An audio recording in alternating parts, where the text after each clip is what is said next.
Voor 'n bietjie meer as 3 uur is Walvis Bay amptelik Namibiese grondgebied.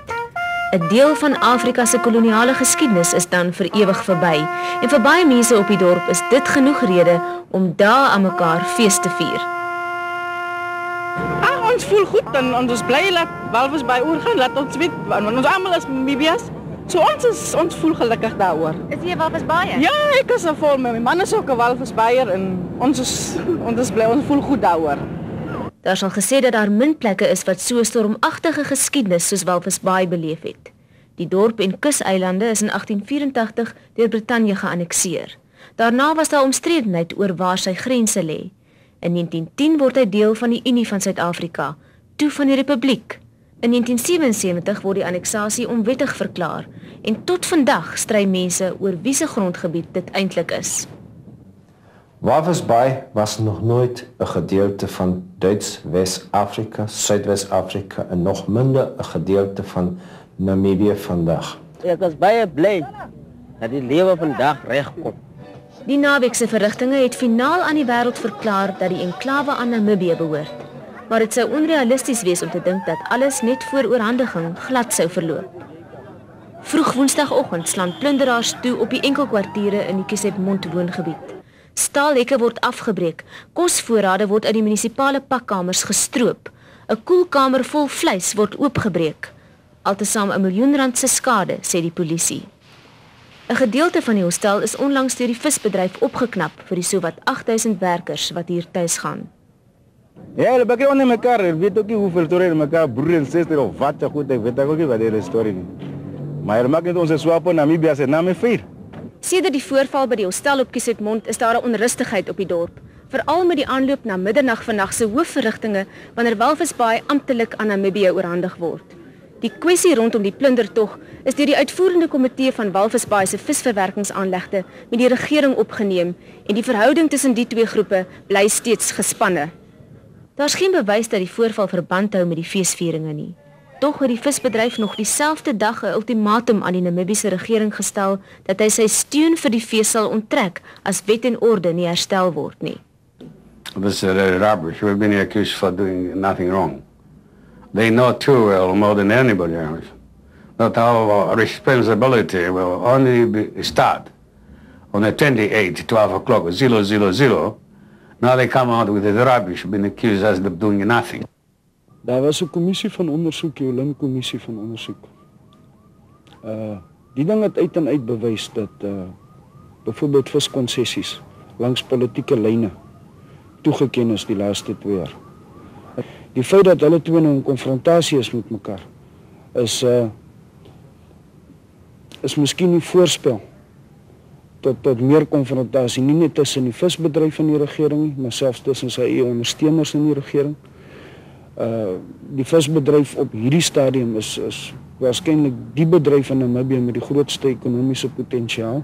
Op Walvis Bay alleen word elke seisoen meer as 250.000 ton vis verwerk. Dis die dorp se lewensaar.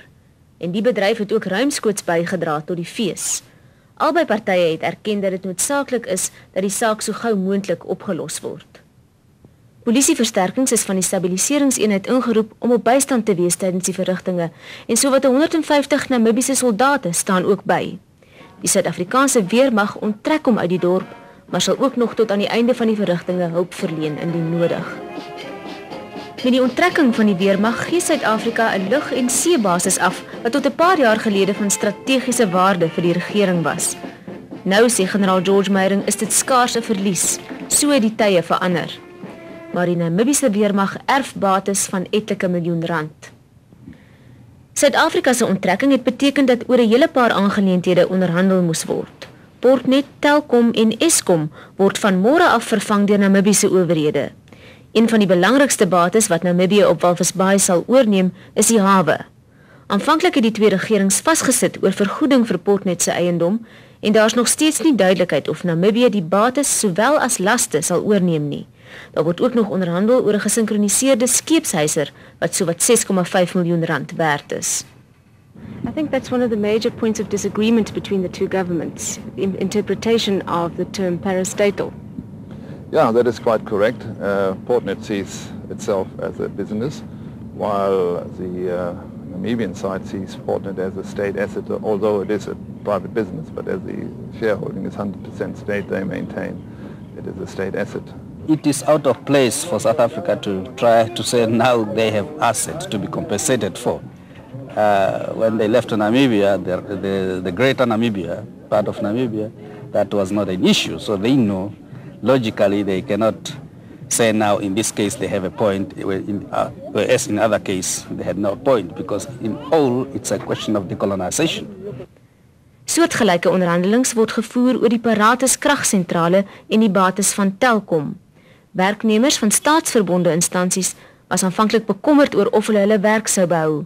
In die meeste gevalle is pensioene aan mense uitbetaal en hulle kon selfs beding vir verdere vergoedingspakkette. 'n Groot persentasie van Portnet en Telkom se werknemers word onmiddellik weer deur die Namibiese owerheid in diens geneem. Maar munisipale werkers was minder gelukkig met die verloop van sake. Die afgelope week het honderde werknemers protes aangeteken teen die dorpsraad. Hulle eis dat hulle pensioengelde onmiddellik uitbetaal word en dring ook aan op ander vergoedingspakkette. Wat ons moeilikheid het, oor die pakket, oor die 5 jaar bonus, oor die siek verlof. Kyk soos ons swart mense, ons kry nie daardie pakket nie. Ons kry nie 5 jaar bonus nie. Daar is die mens wat 26 jaar werk by die munisipaliteit. Maar hulle word nie op die pensioen nie. Nou ons kry daarvoor, ons wil laat ook iets kry daar mense. Dit was nog altyd die houding van die munisipaliteit gewees, dat die munisipaliteit trek nie uit Walvisbaai nie. Derhalwe kan die munisipaliteit nie vergelyk word, byvoorbeeld met die Kaap Provinsiale Administrasie of met Portnet of enige ander staat of parastatal organisasie wat uit Walvisbaai uit verdwyn. Na urelange onderhandelinge is die werkers Vrydagmiddag tegemoet gekom, mits hulle Woensdag na die vakansiedag normale dienste hervat. Onderwys word ook deur die inleidingsproses geraak. Al 9 skole op die dorp val van oormôre af onder die Namibiese Ministerie van Onderwys en Kultuur. En dit beteken dat die manier van doen in baie opsigte sal moet verander. Dit is 'n kwessie van aanpassing. Ek meen vir ons is dit nuut. Jy weet, en mense het 'n vrees vir dit wat nuut is. Mense is bang om te verander. Maar ek glo dat in die 10 maande wat tot ons beskikking is daar 'n diensopleiding vir die personeel is, glo ek dat dit is 'n kwessie van dat jy sal in die stelsel kom en jy sal dan die stelsel as stelsel hardloop. Die Kaapse onderwyssyllabus word hier nog tot die einde van die jaar gevolg. Op Narrawil, net buite Walvisbaai, was 'n groep onderwysers daar lank op 'n sloerstaking omdat hulle aanvanklik nie geken is oor hulle toekoms na die oordrag van Walvisbaai nie. Die saak is intussen met die Departement Onderwys en Kultuur in die Raad van Verteenwoordigers bygelê. En daar's nog ander kwessies waaroor die twee regerings onderhandel het. Regsake en fyner besonderhede in verband met Namibiese burgerskap, eiendomsregte en werkpermitte vir Suid-Afrikaanse burgers. One must accept that this was inevitable to begin with. The consequence of the transfer of Walvis Bay to Namibia is that finally the last international dispute in which South Africa was engaged in has been removed, has been eliminated. Our slate at the United Nations is now clean. Maar ons wou by die mense hoor wat dit beteken wanneer mense op 'n plek bly wat van een regering na die ander oorhandig word. Ek het eintlik mixed feelings, want ek weet nie wat eintlik nog gaan gebeur nie, want as ons Walvisbaai na Namibia toe gaan, dan sal baie mense se lewens verander word. Kyk, ons is met zo'n aparte volkeren wat nou hier is in Namibia. So, daar is misschien zoiets zoals een volk wat voorgetrekt wordt. Dat was diezelfde zoals in Namibia. Allemaal gebang en wat is daar? Loopt toch alles mooi, soms alles op, dat gaan ons alles op. Ons moet aanpassen, ons moet allemaal handjes vatten en zeggen kom, ons werk nou, ons stem nou samen met die land. Denk ze mij voor red, ik zie nou waarvan wij komen bij Namibia. Ons aanvaar dat hulle wil onttrek, maar hulle moes na die gemeenskap gekom het, na die burgers van Walvisbaai en vir hulle laat besluit wat wil hulle doen. Enige persoon wat sou dink dat die regering een of ander tyd nie vir Walvisbaai vir Suidwes of Weste Suidwes sou gee, so seker maar van eens denkry gewees het. Ek voel persoonlik net verbitterd op die manier wat dit gedoen is. Ek voel baie bly dat Walvisbaai Namibia word, maar die ding wat ek te sê het, ek weet die government is vir ons almal.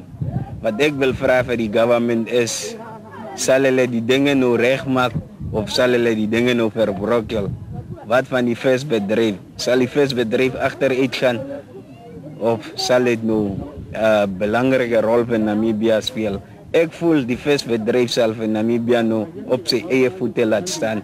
Ondanks al die vrese en onsekerheid oor die toekoms, is daar genoeg mense op die dorp wat sê omdat hulle lief is vir Walvisbaai, sal hulle sorg dat alles goed verloop. Commandants. Dit beteken is die gedreis. Kom ons sê die gedreis van die water. En dis 'n naam vir Walvisbaai. Dit is die naam van die Walvisbaai. Kom ek sê die voor grootmense het hom die naam gegee voor hy nog Walvisbaai gegee. Van lank gelede. Lank gelede. En is dit bekend onder die mense dat dit 'n naam is vir Walvisbaai? Definitief. Soos kom ons sê by Loedrets ook. Loedrets is Ngamengoes. Ja. Nee, en Walvisbaai is Commandants. Hierdie warm, dorre land. Hoeveel vragte is hierdie sand? Hoe kan 'n mens hier wil bly? So erg knel die vraag my. Sag en koel, die briesie wat waai. Kyk, daarvoor lê Walvisbaai. Ai, maar dis 'n mooie plek. Hierheen sal ek maklik trek.